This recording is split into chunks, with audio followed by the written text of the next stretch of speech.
শহীদ president Ziaur Rahman যখন মারা গিয়েছিলেন তখন কি ছিল আপনারা সবাই জানেন। বলেন, একটা সেরা সুটকেস আর একটা গেঞ্জি।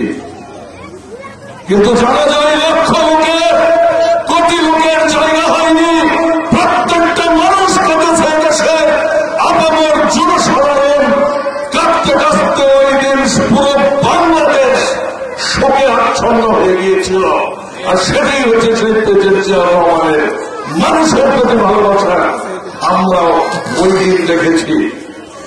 ম্যাডাম খালেদা জিয়া 15 বছর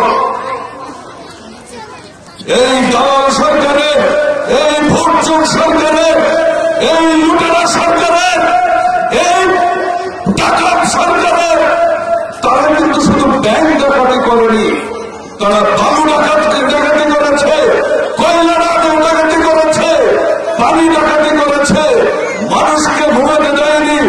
পৃথিবীর ইতিহাসে এরকম কোন নজির নেই যে মাত্র 1 সপ্তাহে 60 জন শিশুকে খুন করা হয়।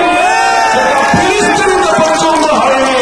জাতিসংঘের রিপোর্টে উঠে এসেছে এই 24 আন্দোলনে পৃথিবীর সর্বোচ্চ শিশু মারা গেছে। বাংলাদেশে 60 জন শিশু মারা গেছে।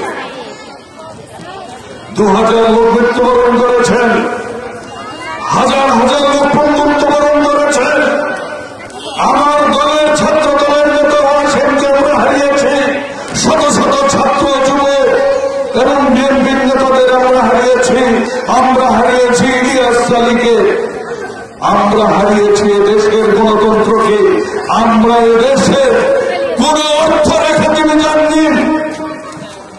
যে অর্থ চুরি করে নিয়ে গেছে সে অর্থ দিয়ে নাকি 95টা পদ্মা সেতু বানানো যায়। আজকে কৃষক ভাইরা আপনাদের বুঝতে হবে, আজকে আপনারা যে শস্য বেচেন এই শস্যের টাকা কোথায় যায়? আপনি যখন চিনি কিনেন সরকারকে টাকা দেন,